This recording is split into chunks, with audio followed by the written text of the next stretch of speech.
प्रत्यक्ष दीपस्थ नारायण नमो नमः आकाश में भगवान नारायण बतावी अग्निदेव ने बतावी आगे थाली में उतरावी दिए बोल ओम सकल उपचारादि दश पुष्पम समर्पयामि नमस्करोमि पासु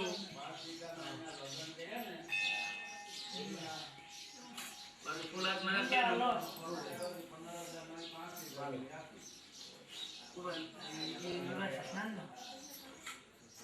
जाम ब्रह्मणावंदमान सदा शास्त्रे जजमानो हरबी हटमानो भरण बुद्धि सम समानाय प्रमुखे ई कलश के अंदर बदलावी दियो पानी ने ग्लास में बदलावी दियो चार चांदा कर दियो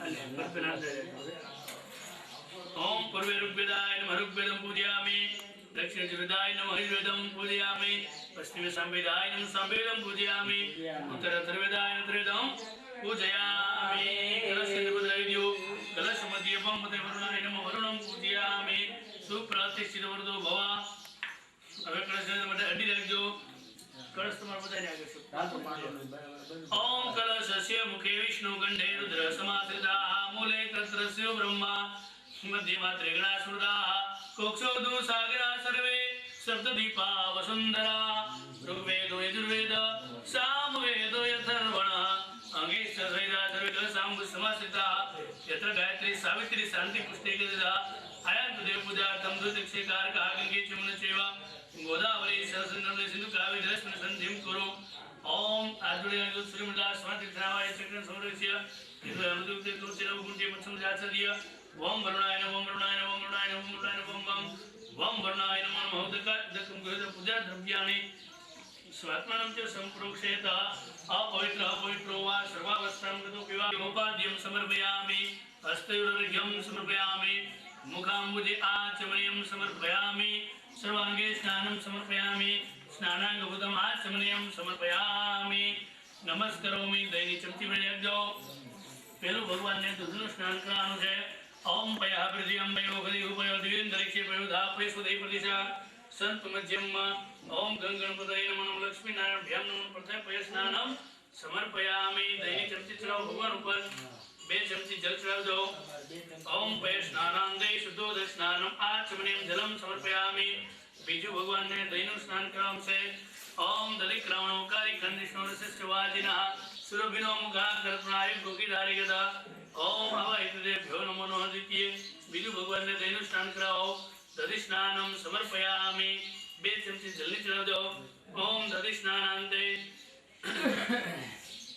शुद्धोदकं स्नानम आचमनीयं जलम समर्पयामि त्रिजु भगवान ने घीनु स्नान करान चढ़े शर्करा स्नानं समर्पयामि चढ़ा दियो बे चमची जल चढ़ा दो ओम शुद्धोदकं जलम समर्पयामि पानी चमची बलिया दो इने अंदर गुलाल बजा दो ओम हरि ओम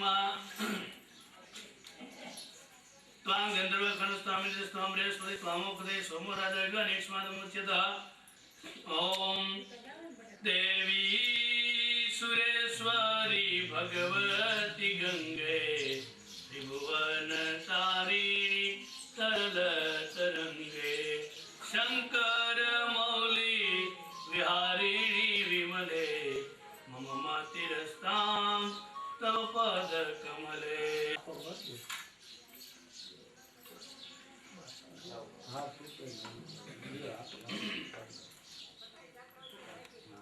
चलो धरावड़ी करो भगवान ऊपर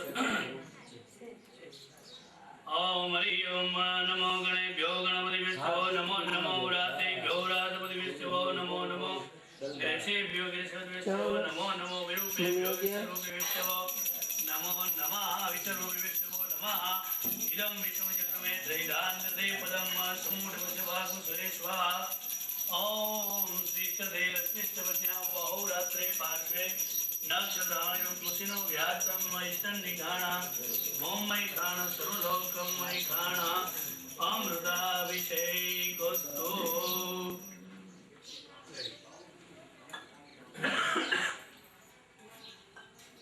सुंदवालो मणिवालस्तार्पिणा श्वेता श्वेता चूर्चूराय पशुपदय कर्णायो करुणानुभोपा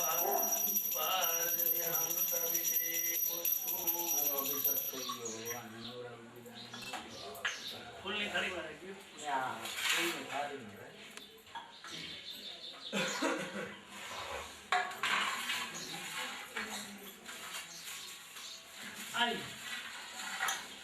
ચાંદો ચોખા અને ફૂલ ચડાવો. ઓમ શ્રીખંડમ ચંદનમ દિવ્યમ ગંધાઢ્યમ સુમનોહરમ વિલેપનમ સુરશ્રેષ્ઠ ચંદનમ પ્રતિગૃહ્યતામ ભગવાનને ફૂલ ચડાવો. અભિલ ગુલાલ છાતી દ્યો. અહિર્ય ભોગે પટેરી બાહુંજાય હેતિમ પરિવારમાના અભિલ ગુલાલ શ્રી સૌભાગ્ય છે. બેનો એક લક્ષ્મી નારાયણ ભગવાન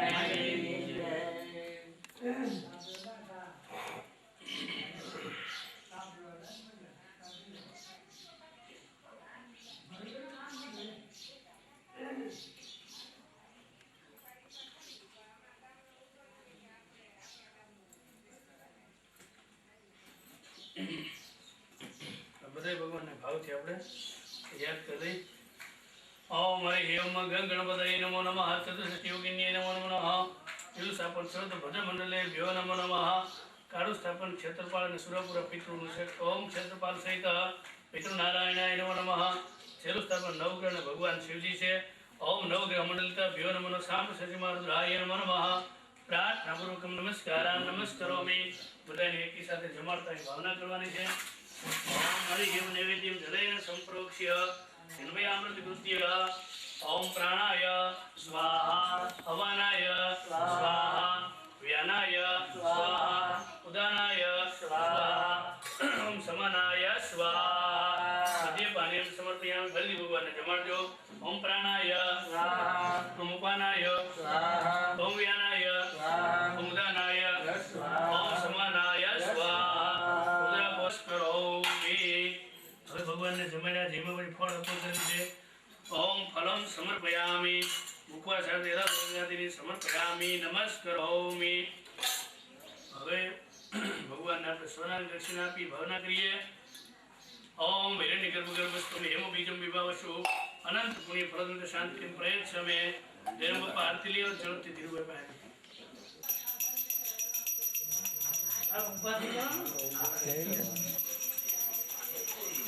યાદ નથી.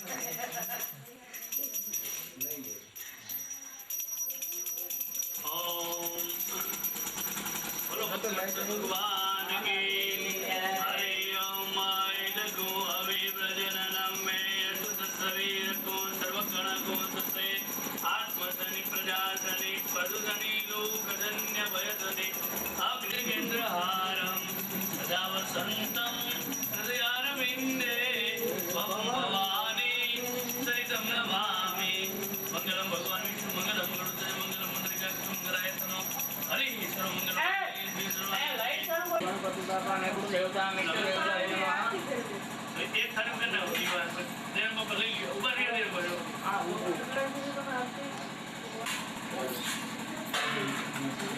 ભગવાનને પ્રાર્થના કરવાની છે. હલો ઘડીક ચર્ચા કરી જાઓ થોડી તો બેન. હાલો ઓમ બોલો વિદ્યા વિદ્યા બુદ્ધિ બુદ્ધિ ધન ધન ઐશ્વર્ય ઐશ્વર્ય પુત્ર પુત્ર પૌત્ર સુખ સુખ સંપત્તિ સંપત્તિ પુષ્પાંજલિ પુષ્પાંજલિ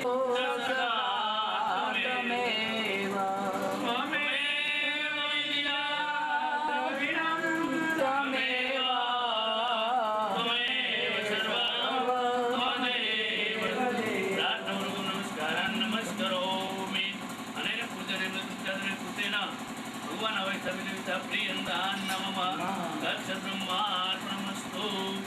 ભગવાન તો નહીં જાઓ હવે ભગવાન જાઓ તમે જોડી આવો પગે રાખતા જાઓ. હા બોલો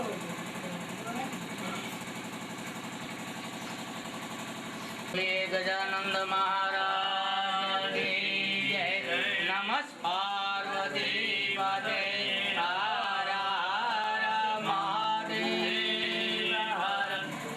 सुत हनुमान की जय. रामचंद्र भगवान की जय. कृष्ण कन्हैया लाल की जय. अपना अपना गुरु देव की जय. बोलो विद्यावासी मात की जय. गुरुदेव देव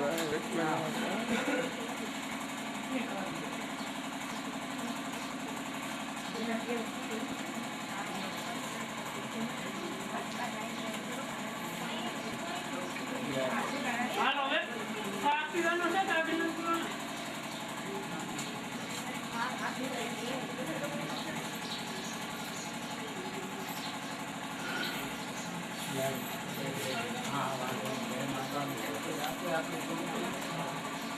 समय वैभव सुंदर है अष्टावी शरीरमे कलियुगे कलिपतम चरणे भूलोके भारतवर्षे पूर्वोक्त संकल्पानुसारेण ओम श्रीमद् भागवत सप्ताह ज्ञान यज्ञ कर्मणि चतुर्थ चौथा दिवसे व्यास पूजन वर्ष पितृ पूजन हम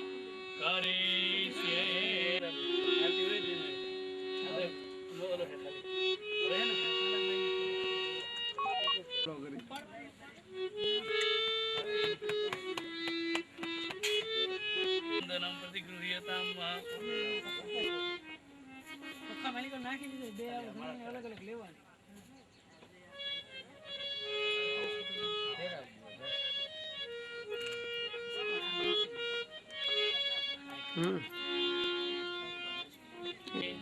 चंदन मुक्तदान पुष्पम समर्पयामि भगवान ने जमाड़ता है भावना कर जो ओम नमः हस्तनार्घ्यं समर्पयामि मुखं भुजाचमनीं समर्पयामि सर्वांगे स्नानं समर्पयामि स्नानांग उत्तमाचमनीं समर्पयामि नमस्करोमि पंचामृत स्नानं समर्पयामि पंचामृत स्नानान्ते शुद्धोदक स्नानमाचमनीं जलं समर्पयामि नमस्करोमि श्रीखंडम चंदनम दिव्यम गंधर्वम सुमनोहरम विलेपनम सुरश्रेष्ठ चंदनम प्रतिगृह्यताम नमो ब्रह्मणे देवाय नमो पितृभ्य सोदायभ्य सोदा नमो पितामहेभ्य सोदायभ्य सोदा नमः अक्षन पितरो मी मदन पितरो पितृ पितृभ्य आत्मदेवता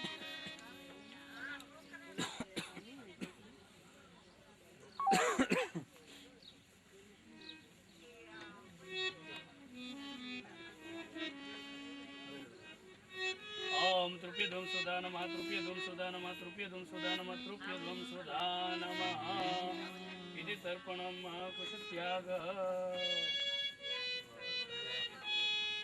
मोटा બધું છે અરે બધે પાઈ ગયો પાણી પછી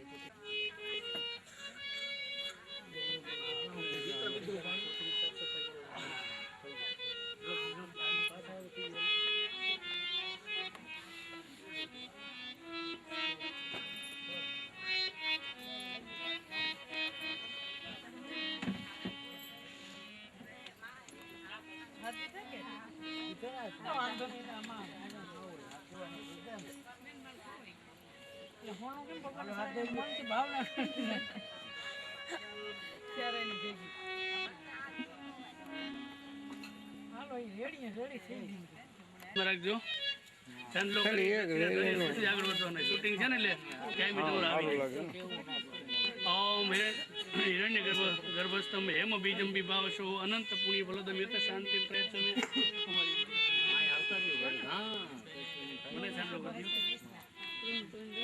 नमो ब्राह्मण हिताय एक આવી ગયેલા ઘણો એક એક આવી જાવું ગોવિંદાય नमो नमः ओम श्रीखंडम चंदनम दिव्यम गंधर्वम सुमनोहरम विलेपनम सुरश्रेष्ठ चंदनम प्रतिगृह्यताम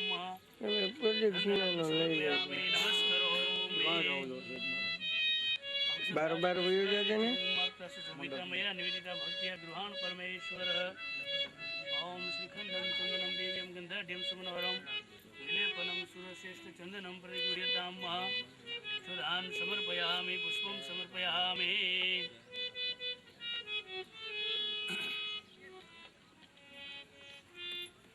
ओम नमो ब्रह्मणे देवाय सहस्रशीरघा भृगा सहस्रसुभात भूमि गुण सर्वतस्मित्वा यति चंद्रशानुलम्मा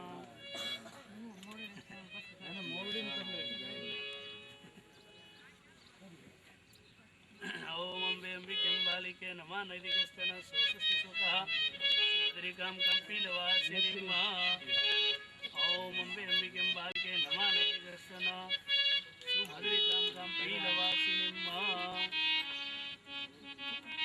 भगवान ने चांद लोग ओम नमो देवाय नमो हिताय नमो हिताय कृष्णाय गोविंदाय नमो नमः मित्र मंडळ ने તમે કર્યું કે બાપુ ને દેવાનું છે બ્રહ્મા પૂજનીય તમામ હા ઈ બોલ્યો થોડા બધા આ બી કર્યું બાપુ ને દેવાનું બોલાવવાનું જરૂર છે બધા સખડા થઈને બોલાવી હવે બોલાવો માં એને સીધા બાલિકે નમાને વિગતનો સુસુદ્રિગમ કંકિલવાસિની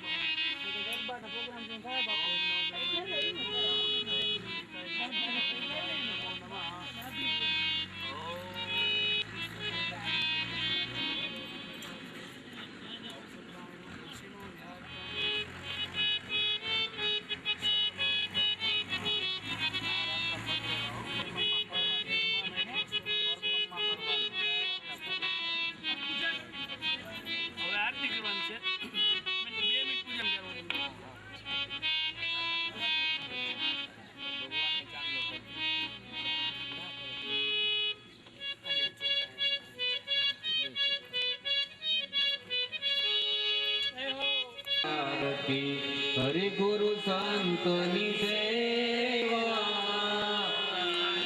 मंगल करूं आरती हरि गुरु संतनी सेवा आनंद मंगल करूं आरती हरि गुरु संतनी सेवा प्रेम धरी मंदिर पधरामो प्रेम धरी मंदिर पधराओ सुंदर सुखड़ा लेवा वाला सुंदर सुखड़ा लेवा आनंद मंगल करो आरती हरि गुरु संतनि सेवा जेने आंगण प्यारो शालिग्रामनि सेवा शालिग्रामनि सेवा आनंद मंगल करो आरती हरि गुरु संतनि सेवा सन सफल हुए सब काम श्री राम जय जय राम मन मन सफल हुए सब काम श्री राम जय राम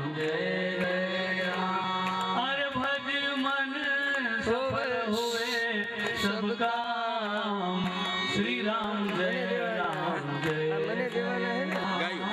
भजन सफल हुए सब काम श्री राम जय राम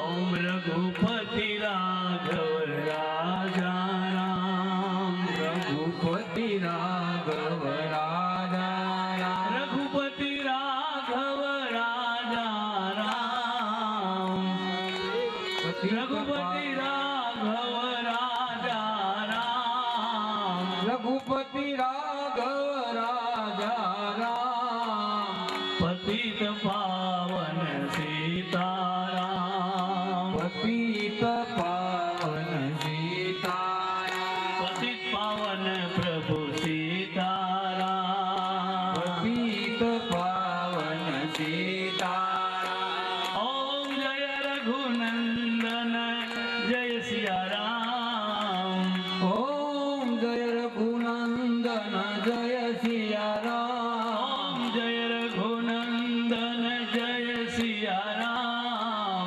जय रघुनंदन जय सिया राम जानकी वल्लभ सीताराम जानकी वल्लभ सीताराम ओम जानकी वल्लभ सीताराम जानकी वल्लभ सीताराम ओम सीताराम भजो सीताराम सीताराम भजो सीताराम ओम सीताराम भजो सीताराम सीताराम भजो सीताराम ओम श्री राम जय जय राम श्री राम जय जय राम ओम जय रघुनंदन जय सिया राम जय रघुनंदन जय सिया राम ओम जय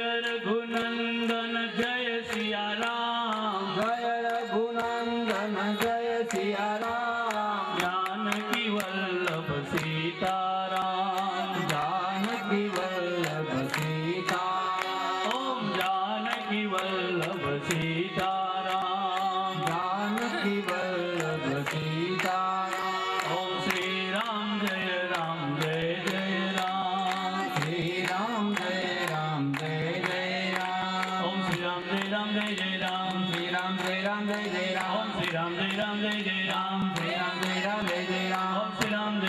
જય રામ. શ્રી રામ જય રામ જય જય રામ. ઓમ શ્રી રામ જય રામ જય જય રામ. શ્રી રામ જય રામ જય જય રામ. શ્રી રામ જય રામ જય જય રામ. શ્રી રામ જય રામ જય જય રામ. ઓમ શ્રી રામ જય રામ જય જય રામ. હે સૌનકાદિક ઋષિઓ, પરીક્ષિતને ઋષિનો શાપ થયો, 7 દિવસમાં મરણ છે. સુખદેવજી મહારાજનું શરણું લીધું, બાપજી 7 દિવસમાં મારું મરણ સુધરે એવો ઉપાય બતાવો. અને ત્યારે સુખદેવજી મહારાજ એ ઉપાય સ્વરૂપે હવે ગંગાના કિનારે રાજા પરીક્ષિતની સન્મુખ કથાનો પ્રારંભ કરે છે. હે રાજન, જરાય ગભરાઈશ નહીં. 7 દિવસ તો વધારે કહેવાય, હું તને 7 મિનિટમાં મુક્તિ અપાવી દઈશ. ત્યાર પછી શરણાગતિ સ્વીકારી પરીક્ષિતે અને કેટલાક પ્રશ્ન કર્યા કે બાપજી, જેનું મરણ નજીક આવ્યું હોય એનું કર્તવ્ય શું? આ પ્રશ્ન પરીક્ષિતનો નથી, આપણા બધાનો છે. જીવ માત્ર પરીક્ષિત છે. જીવ માત્રને ગર્ભની અંદર પ્રભુના દર્શન થયેલા છે. જીવ માત્રને તક્ષક રૂપી કાળ આવીને કરડવાનો છે. આપણને બધાને પણ તક્ષક આવીને કરડવાનો જ છે. કાળ કોઈને મુકતો નથી. તો આ પ્રશ્ન પરીક્ષિતનો નથી, આપણા બધાનો છે. તો બાપજી, એવો કોઈ ઉપાય બતાવો સરળ કે 7 દિવસમાં મારું મરણ સુધરે. બાપજી, સમય નથી એટલે કોઈ કઠિન ઉપાય નહીં બતાવશો. 7 દિવસમાં મરણ સુધરે એવો ઉપાય બતાવો. તો જેનું મરણ નજીક હોય એને શું કરવું? કોનું ભજન કરવું? કોનું કીર્તન કરવું? કોની કથા સાંભળવી? બાપજી, આપ વિસ્તારથી મને કહો. અને બાપજી, મેં સાંભળ્યું છે કે ભગવાન અકર્તા છે અને છતાંય પ્રભુ સૃષ્ટિની રચના કરે, રચના કર્યા પછી વળી પાછું સૃષ્ટિનો વિલય કરે, પ્રલય કરે. જુઓ, સુખદેવજીને આગળ પરીક્ષિત જે પ્રશ્ન કરે છે એ સમજવા જેવા છે. કારણ કે પરીક્ષિત મરણાસન છે અને એમ કહેવાય છે કે જે માણસ મરણાસન હોય ને એની જીજીવિષા વધે. જેમ જેમ આપણે મૃત્યુ તરફ જતા જઈએ ને, આયુષ્ય ઓછું થતું જાય ને, એમ વધારે ને વધારે જીવવાની ઈચ્છા થતી જાય. કારણ કે આ પૃથ્વી લોક છે જેવો, આ છોડવો ગમે જ નહીં. લ્યો, કોઈને જવું ગમે? કેવી મજા છે, લીલા લ્યો ગમે, પણ જવું પડે એ હકીકત છે. એટલે જેમ મરણ નજીક આવે એમ માણસને જીવવાની ઈચ્છા વધારે થાય. તો અહીંયા પરીક્ષિતનો હજી પ્રારંભિક તબક્કો છે. એટલે સ્વાભાવિક છે એના મનમાં એમ પ્રશ્ન થાય કે ભગવાને મને જન્મ આપ્યો, ધરતી ઉપરનું સુખ મને ભોગવવા દીધું, તો ભગવાન આમને આમ રાખતો હોય તો શું વાંધો? આમાં ભગવાનને શું તકલીફ પડે છે? અને આપણને ઘણી વાર પ્રશ્ન થાય ને, ભગવાને આપણને ધરતી ઉપર મોકલા, એને સરસ મજાના સુખો આપ્યા, તો આમનામ ભગવાન રહેવા દેતા હોય તો આપણને એમાં વાંધો શું આવે? આપણા મનમાં સ્વાભાવિક પ્રશ્ન થાય. તો આ જ પ્રશ્ન સુખદેવજી મહારાજને પરીક્ષિતે કર્યો કે બાપજી, સૃષ્ટિનું સર્જન પ્રભુ કરે, વળી પાછો વિલય કરે, તો ભગવાન તો અકર્તા છે અને છતાંય શા માટે આ લીલા કરે છે? અને ત્યારે સુખદેવજી મહારાજે વર્ણન કર્યું, હે રાજન, ભગવાન અકર્તા છે એ વાત સાચી, પણ જ્યારે પ્રલય થાય ને ત્યારે બધા જીવો ભગવાનની અંદર ભળી જાય, બધા આત્માઓ પરમાત્માની અંદર ભળી જાય અને પ્રભુ ક્ષીરસાગરમાં, ધરતી રસાતાળમાં ડૂબેલી હોય, પ્રભુ ક્ષીરસાગરમાં સૂતા હોય, ચારે બાજુ કેવલ જલ તત્વ જ હોય અને શેષનાગની પથારી કરીને ભગવાન સૂતા હોય. અને ત્યારે ભગવાનને એમ થાય કે લાવ, હું એકમાંથી અનેક બનું અને લીલા કરું. હે રાજન, તે જેવા પ્રશ્ન કર્યાના એવા જ પ્રશ્ન એક વખત વિદુરજીએ મૈત્રેય ઋષિને કરેલા. આ વિદુરજી કોઈ સામાન્ય માણસ નથી, એ યમ હતા આગલા જન્મની અંદર. પણ શ્રાપથી ઋષિના, માંડવ્ય ઋષિના શ્રાપથી એ દાસીને ત્યાં જન્મા, હીન જાતિને ત્યાં, એનાથી એક ભૂલ થઈ ગયેલી અને ભૂલના ભોગ રૂપે. પણ આ વિદુર સામાન્ય માણસ નથી. આ વિદુરજી એવા માણસ છે કે ભગવાન એમને ત્યાં વિના આમંત્રણે પધારેલા. એ કથા કઈ સંભળાવી. મારા ભાઈ બહેનો, સમયનો અભાવ છે, કથા ખૂબ છે એટલે કનૈયાને લાવવાનો છે. અને આમે ભાગવતના ઈષ્ટદેવ તો કૃષ્ણ છે એટલે ક્રમશઃ સંક્ષેપમાં હવે કથાને લેવી પડશે. કોઈ હિસાબે પહોંચાય એમ નથી ત્યાં સુધી, નહીતર સાંજ સુધીમાં તો કનૈયો ન આવે ને કનૈયો ન આવે ત્યાં સુધી આનંદ ન થાય. તો માત્ર ને માત્ર હવે ઉલ્લેખ કરીને બાકીની કથા હું પ્રભુના ચરણમાં સમર્પિત કરીશ. કારણ કે જેવી અનુકૂળતા, જેવો સમય, આપણે બધાને સમયનું બંધન છે મેરે ભાઈ બહેન. અને અહીંયા અનેક મહાત્માઓ પધારે છે, એના દર્શન જ દુર્લભ હોય એવા મહાત્માઓના દર્શન થયા, અને એને કારણે થોડું સમયના અભાવે હું પ્રસંગો નથી લઈ શકતો. તો મને ક્ષમા કરજો. ભગવાનના ચરણોમાં સમર્પિત કરીશું આપણે ઉલ્લેખ કરીને માત્ર, કારણ કે ત્યાં સુધી પહોંચવાનું જ છે અને પાછો રવિવારે વિરામ આપવાનો છે. નહીતર આપણને તો વાંધો નથી, લ્યો ઢેફળા ખાઈને મજા કરીને કથા સાંભળીએ, બે દી વધારી દઈએ તો સારું. પણ હવે એ શક્ય નથી ને. આપણે બધાનો વિચાર કરવો પડે, આયોજકોનો વિચાર કરવો પડે. તો વળી પાછો ક્યાંક ભગવાન સુયોગ આપશે તો વળી પાછા ભગવાનની લીલા ગાઈશું. તો જેવો સમય અને જેવી અનુકૂળતા. તો એ વિદુરજીને ત્યાં ભગવાન વિષ્ટિ કરવાને બહાને આવ્યા અને ભગવાને ત્યાં વિના આમંત્રણે એમની ભાજી આરોગી. દુર્યોધનનો ત્યાગ કર્યો. દુર્યોધનના મેવાનો ત્યાગ નથી કર્યો, પણ ભગવાને દુર્યોધનનો ત્યાગ કર્યો છે. રામાયણમાં રાવણનો ત્યાગ વિભીષણે કર્યો, અને વિભીષણ અને રાવણની શું દશા થઈ મેરે ભાઈ બહેન. અને શ્રીમદ ભાગવતમાં વિદુરજીએ પાંડવોનો કૌરવોનો ત્યાગ કર્યો અને કૌરવ સભાની શું દશા થઈ એ આપણે બધા જાણીએ છીએ. ભગવાને પણ વિચાર કર્યો કે જેના ઘરનો મારો ભક્ત ન ખાય એના ઘરનું મારાથી ન ખવાય.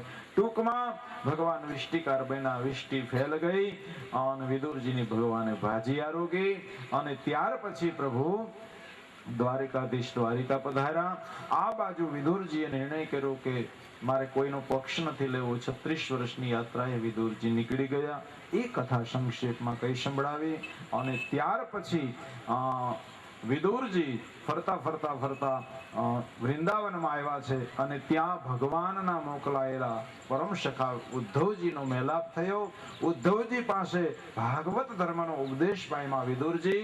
અને પછી વિદુરજી ઉદ્ધવજીની આજ્ઞા લઈ અને મૈત્રેય ઋષિના આશ્રમે આવ્યા છે.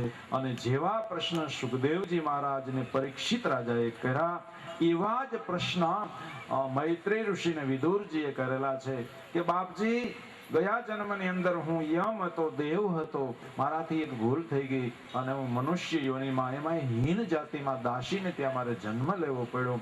તો બાપજી હવે એવો કોઈ ઉપાય બતાવો કે જેથી મારું મરણ સુધરે, હું જન્મ મરણના ફેરામાંથી મુક્ત થઈ જાઉં. જેવા પ્રશ્નો પરીક્ષિતે કર્યા એવા જ પ્રશ્નો વિદુરજીએ મૈત્રેય ઋષિને કર્યા કે બાપજી, જેનું મરણ નજીક હોય એને શું કરવું? અને ભગવાન અકર્તા છે અને છતાંય સૃષ્ટિની રચના કરે છે. આ સમજાતું નથી. અને રચના કર્યા પછી વળી પાછા ભગવાન વિલીન કરે છે સૃષ્ટિને. આ ભગવાનની લીલા અકડ છે. તો અમને સમજાવો ભગવાન કેવી રીતે સૃષ્ટિની રચના કરે છે, રચના કર્યા પછી શા માટે વિલય કરે છે? આ બધી કથા તમે અમને કહી સંભળાવો. અને ત્યારે ત્રીજી જગ્યાએ મૈત્રેય ઋષિના આશ્રમની અંદર મૈત્રેય ઋષિ આ કથા વિદુરજીને કહે છે. 3 જગ્યાએ કથા પ્રસંગ શ્રીમદ ભાગવતમાં ચાલે છે. શુત પુરાણી નૈમિષારણ્યની અંદર શૌનક આદિ ઋષિઓને કથા સંભળાવે છે. જે કથા શુત પુરાણીએ સુખદેવજી મહારાજના મુખેથી ગંગાના કિનારેથી સાંભળેલી, એ જ કથા શુત પુરાણી શૌનક આદિ ઋષિઓને સંભળાવે છે. અને અહીંયા મૈત્રેય ઋષિ પણ સુખદેવજી મહારાજે જે કથા કહી છે એ જ કથા વિદુરજીને કહી સંભળાવે છે. 3 જગ્યાએ કથા પ્રસંગ ચાલે છે. તો જેવા પ્રશ્ન સુખદેવજી મહારાજને પરીક્ષિતે કર્યા એવા જ પ્રશ્ન મૈત્રેય ઋષિને વિદુરજીએ કર્યા. અને એ પ્રશ્નના જવાબ રૂપે કથા રૂપી ગંગા પ્રગટ થઈ છે. મેરે ભાઈ બહેન, 3 જગ્યાએ કથા પ્રસંગ ચાલે છે. સૌ પ્રથમ ભગવાને સૃષ્ટિની રચના કેવી રીતે કરી એ પ્રસંગ કહેવામાં આવ્યો છે. તો ભગવાન ક્ષીરસાગરમાં પહોંચ્યા છે, પ્રલય થયો છે, સૃષ્ટિ ધરતી રસાતાલ ગઈ છે અને ભગવાનની અંદર બધા આત્માઓ મળી ગયા છે. ભગવાન શેષ શૈયામાં સૂતા છે, શયન કરે છે, ચારે બાજુ જલ તત્વ છે. ભગવાનને એમ થયું, અને મારા ભાઈ બહેનો, એકલા તો કોઈને ના ગમે ને. પ્રભુ એકલા છે, બધા આત્માઓ લીન બની ગયા છે પરમાત્માની અંદર. પ્રભુને એમ થયું કે હું લાવ એકમાંથી અનેક બનું. કેવલ લીલા કરવા માટે થઈને મેરે ભાઈ બહેન ભગવાન આ સૃષ્ટિની રચના કરે છે અને પછી એમ થાય કે હવે રમી લીધું સૃષ્ટિ સાથે એટલે વળી પાછા ભગવાન એને વિલીન કરે છે. મગજમાં ન ઉતરીને આ વાત તો હું તમને સીધો દાખલો આપું. ઘણીવાર આપણને પ્રશ્ન થાય કે તો પ્રભુ આ સર્જન કરે છે તો આમનામ બધું રહેવા દેતા હોય તો આપણને આમનામ જીવવા દેતા હોય તો વળી શું કામ આ બધું લીન કરી નાખે છે? આમાં ભગવાનને શું વાંધો આવતો હોય? અને હકીકત છે ને, લ્યો આમનામ બધાને આપણને રહેવા દે તો અહીં કેવી મજા છે નહીં ધરતી ઉપર. પણ વળી પાછા એ ઉંમર થાય એટલે આપણને બધાને લઈ લે. તો આવું શું કામ કરતા હશે પ્રભુ? આમાં મજા શું આવતી હશે? મારા ભાઈ બહેનો સીધો દાખલો આપી દઉં. આપ બધા દરિયાને કિનારે નિવાસ કરો છો. પોરબંદરનો ચોપાટી તમે જોઈ હશે. સાંજ પડે ને એટલે પોરબંદરના શેરના દંપતી હોય ને, સાંજ પડે એટલે ફરવા જાય ચોપાટી ઉપર. પછી એના બાળકો નાના ભેગા હોય તો દંપતી ત્યાં કિનારા ઉપર બેસીને એની રીતે એ વાતો કરતા હોય. બાળકોને એમાં રસ ન હોય એટલે બાળકો શું કરે, ઓલી દરિયાની ભીની રેતી હોય ને, મોજા આવ્યા હોય, રેતી ભીની થઈ ગઈ હોય એટલે બાળકો એ રેતીમાં ખાડો કરે, એમાં એક પગને ખોસે, પછી એના ઉપર રેતી થપથપાવે ને હળવેથી પગ કાઢી લઈ, ટૂંકમાં રેતીનું ઘર બનાવે અને પછી એની સાથે રમે. પછી એમ થાય કે હવે રાત્રિ પડીને માતા પિતા એમ કે બેટા અંધારું થયું, ચાલો ઘરે જઈએ. તો એ રેતીનું ઘર બનાવ્યું, એની સાથે રમ્યા. પણ બાળકો જતા જતા શું કરે ખબર છે? જતા જતા એને પાટું મારીને પાછું રેતીનું ઘર તોડી નાખે. હવે એ બાળકને તમે પૂછજો કે શું કામ તોડી નાખ્યું, તો એ બાળક શું કહેશે? રમવું તું, બનાવ્યું, રમી લીધું, તોડી નાખ્યું. છે કોઈ આનો જવાબ આપણી પાસે? લ્યો છે ને? કોઈ જવાબ છે આપણો આની પાસે? શું કેવું બાળકને? તો પ્રભુ તો નિર્દોષ છે. ઈચ્છા થાય કે એકમાંથી અનેક બનું. આ આપણે બીજા કોઈ નથી, આપણે ભગવાનના જુદા જુદા રૂપો છીએ. એ એનામાંથી જ સર્જન કરી અને એની સાથે રમી રહ્યો છે. નરસૈયાએ એક વાક્યમાં લખ્યું, બ્રહ્મ લટકા કરે બ્રહ્મ પાસે. આ ભગવાનની આ લીલા છે મેરે ભાઈ બહેન, બીજું કઈ નથી. અને એના આપણે બધા પાત્રો છીએ. જેને જે પાત્ર સોંપ્યું છે એ આપણે ભજવી રહ્યા છીએ. તો ટૂંકમાં આ રીતે ભગવાન એક વખત ક્ષીરસાગરમાં પોઢ્યા છે. ધરતીનો પ્રલય થયો છે સૃષ્ટિનો, અને એકવાર ભગવાનને એવો વિચાર આવ્યો કે લાવ લીલા કરું. એટલે ભગવાને ઈચ્છા શક્તિથી, પોતાની માયાથી, પોતાની નાભીમાંથી એક કમળ ઉત્પન્ન કર્યું. કમળની અંદર બ્રહ્માજી ઉત્પન્ન થયા અને બ્રહ્માજીએ ચારે બાજુ જોયું તો પાણી ફેલાઈ રહ્યું છે. એટલે આકાશવાણી થઈ, હે બ્રહ્માજી તપ કરો, તપ કરો, તપ કરો.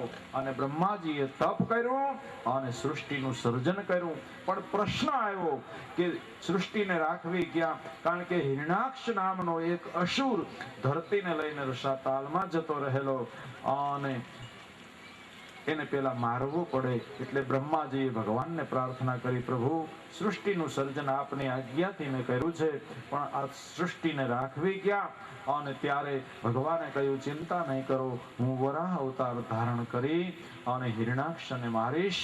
ભગવાને વરાહ અવતાર ધારણ કર્યો. બોલીએ વરાહ નારાયણ ભગવાન કી.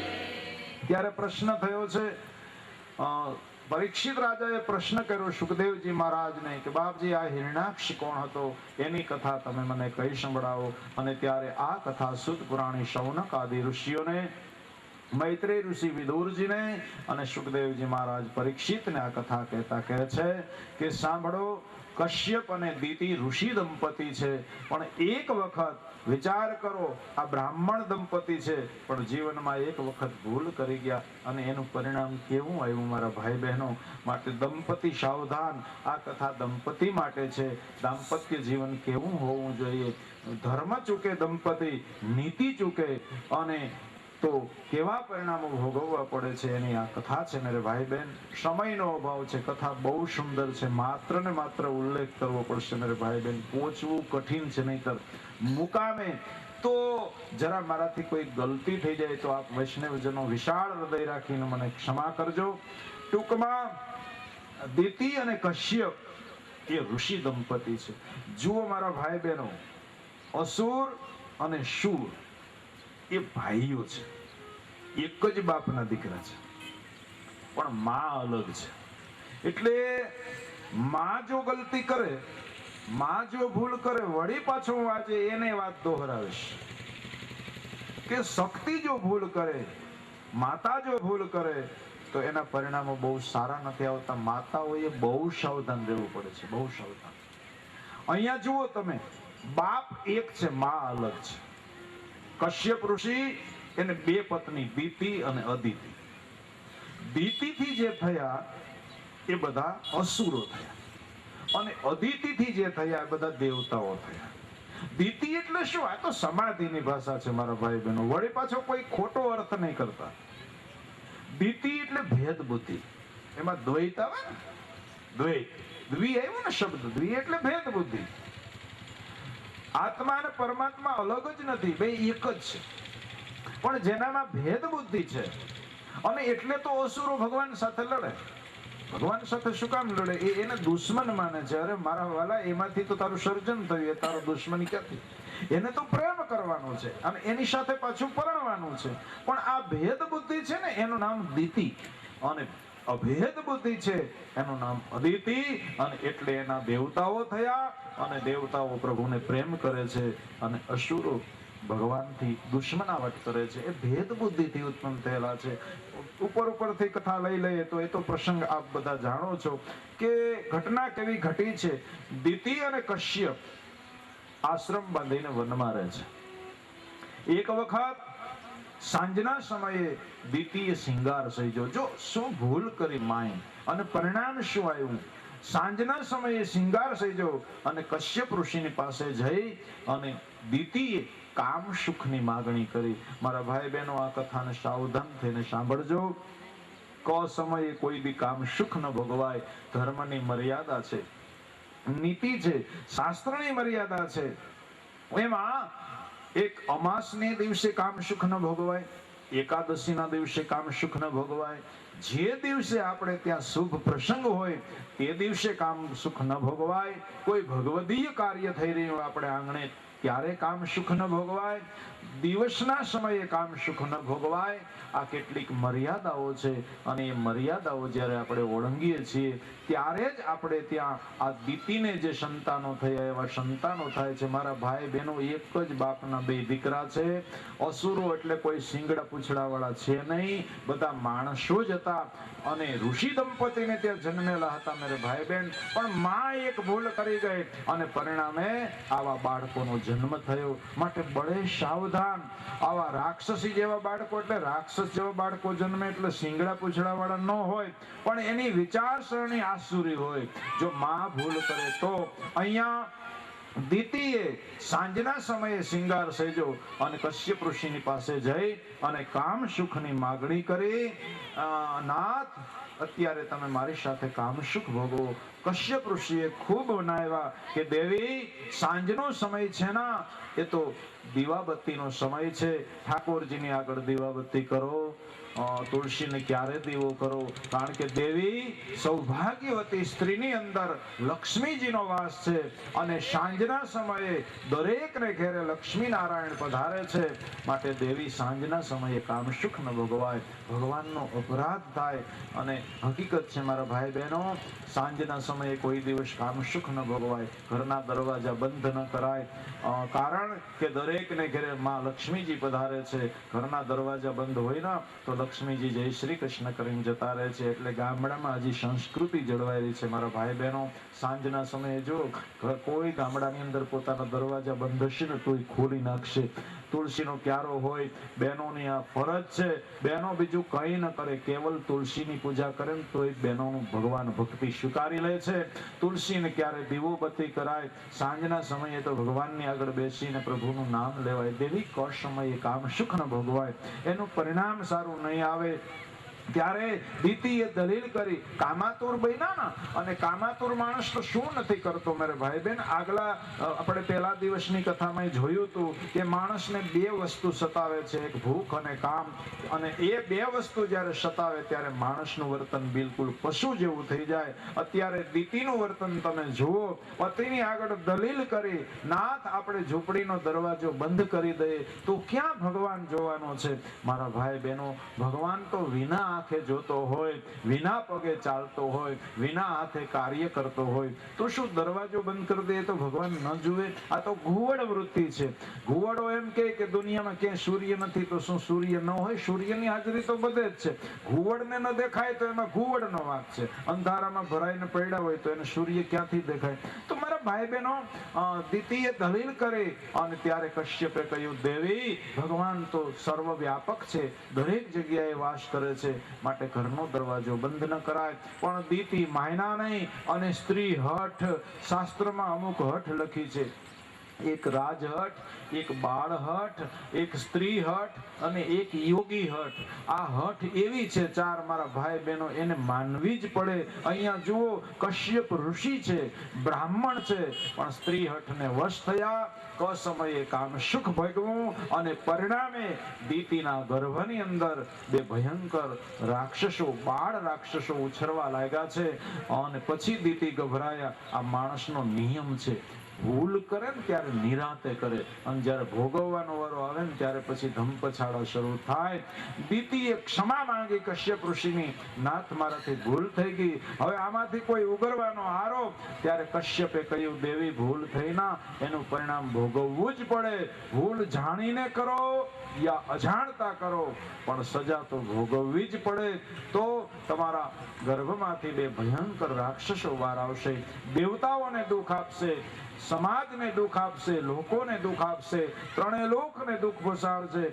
એટલે દીતીએ નિર્ણય કર્યો કે તો આ બાળકને મારે ગર્ભમાંથી બહાર આવવા જ નથી દેવા. જો ધરતી ઉપર જન્મે તો સમાજને દુઃખ આપે ના. એમ કહેવાય છે કે દીતીએ 100 વર્ષ સુધી પોતાના ગર્ભની અંદર આ બંને બાળકોને રાખ્યા. દીતી ગર્ભમાંથી બાળકોને બહાર આવવા નથી દેતા.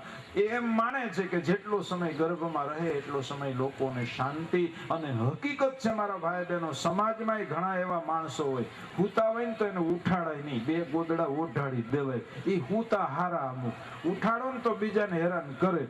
તો મારો કહેવાનો અર્થ, 100 વર્ષ સુધી ગર્ભની અંદર બંને બાળકો, સૂર્ય અને ચંદ્રના તેજ ઝાંખા થઈ ગયા, પૃથ્વી ઉપર હાહાકાર મચી ગયો. કારણ મારા ભાઈ બહેનો, બ્રહ્માએ સૃષ્ટિની રચના કરી ના, તો એણે કેટલાક નિયમો બનાવ્યા છે કે બાળક માના ગર્ભની અંદર વધારેમાં વધારે 9 માસ રહે.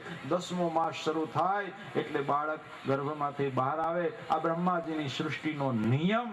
પણ અહીંયા ક્રમ પલટાયો અને પરિણામે સૃષ્ટિ ઉપર અંધાધુંધી ફેલાઈ ગઈ. સૂર્ય ચંદ્રના તેજ ઝાંખા થવા લાગ્યા. દેવતાઓ બધા ગભરાયા, બ્રહ્માજીની પાસે આવ્યા. બ્રહ્માજીને કહેવા લાગ્યા કે હે બ્રહ્માજી, આ દીતીના ગર્ભની અંદર બે બાળકો કોણ છે જે બહાર આવતા નથી? અને ત્યારે બ્રહ્માજીએ એ કથા કહી સંભળાવી કે દીતીના ગર્ભની અંદર જે બે બાળકો છે એ તો ભગવાનના વૈકુંઠ લોકના પાર્ષદો હતા, બે દરવાન હતા, ચોકીદાર હતા. પણ એક વખત એવી ઘટના ઘટી કે ભગવાન વિષ્ણુ વૈકુંઠની અંદર માં લક્ષ્મીજીની સાથે નિવાસ કરે છે. એમાં એક વખત બ્રહ્માના માનસ પુત્રો, એટલે બ્રહ્માજી કહે છે કે મારા માનસ પુત્રો શનકાદિક ઋષિઓને એવી ઈચ્છા થઈ કે લાવ આપણે ઠાકોરજીના દર્શન કરવા જઈએ. એટલે શનકાદિક ઋષિઓ ત્યાં દર્શન કરવા ગયા. પણ જય અને વિજય નામના બે પાર્ષદો એમણે અટકાવ્યા છે કે ભગવાનની આજ્ઞા વગર ભીતર જવાય નહીં, અમે આજ્ઞા લઈ આવીએ. પણ બ્રહ્માજીના માનસ પુત્રો શનકાદિક ઋષિઓએ કહ્યું કે અમે તો બ્રાહ્મણના દીકરા, અમે તો બ્રહ્માજીના દીકરા, અમે તો બ્રહ્મચારી, અમારે કઈ ભગવાનની આજ્ઞા લેવાની ન હોય. અને પેલા બે ચોકીદારો કે ભાઈ અમને ભગવાને ફરજ સોંપી છે, અમે ફરજમાંથી ચ્યુત ન થઈએ, અમે અમારી ફરજ બજાવશું જ, આજ્ઞા વગર જવા નહીં દઈએ. અને આ લોકોને અહંકાર આવ્યો કે અમે તો બ્રાહ્મણના દીકરા, અમારે કઈ રજા લેવાની ન હોય ભગવાનના મંદિરમાં. પેલા કે ભાઈ નિયમે નિયમ બધાને લાગુ પડે. અને આ થયો ઝઘડો. પેલા કે અમે અંદર જઈએ, પેલા બંને કે જવા ન દઈએ. અને એમાં બ્રાહ્મણોને ક્રોધ તો સરળતાથી હોય મેરે ભાઈ બહેન, આપણા બ્રાહ્મણોને ક્રોધ બહુ એવો હાલતા આવી જાય. એટલે ઋષિઓને ક્રોધ ચડ્યો બ્રહ્માના માનસ પુત્રોને, અને બે જણાને શ્રાપ આપ્યો કે આવી ભેદ બુદ્ધિ તમે રાખો છો, અમે પ્રભુના દર્શન કરવા આવ્યા અને અમને જવાનો દો ભીતર. તો આવી ભેદ બુદ્ધિ તો અસુરોમાં હોય. માટે હે બંને પાર્ષદો, તમારે એક વખત નહીં 3 ત્રણ વખત ધરતી ઉપર આસુરી યોનિમાં જન્મ લેવો પડશે અને પછી તો જય અને વિજય ગભરાયા. આ બાજુ લક્ષ્મીજીને અને ભગવાનને ખબર પડી. ભગવાને કહ્યું, દેવી આ વૈકુંઠમાં કોઈક બાંધવા પૂગી ગયા આપણા દરવાજે, ધરતી ઉપર તો બાંધે, અહીંયા સુધી પૂગી ગયા અને હાલો જઈને જોઈએ શું થયું. લક્ષ્મીજી અને ભગવાન આવ્યા દરવાજા ઉપર, ઊભા રહ્યા પ્રભુ અને બ્રહ્માના માનસ પુત્રો શનકાદિક ઋષિઓને દંપતી પ્રણામ કરે. જુઓ, ભગવાન એ કઈ ધર્મ નથી ચૂક્યા, બ્રાહ્મણોને કેટલું માન આપે છે. આજ મારે દરવાજે બ્રાહ્મણો આવીને ઊભા છે, બ્રહ્માના માનસ પુત્રો આવીને ઊભા છે. લક્ષ્મીજી અને ભગવાને પ્રણામ કર્યા. એટલું જ નહીં, દરવાજામાં ઊભા ઊભા પાછા ભગવાન વખાણી કરવા લાગ્યા.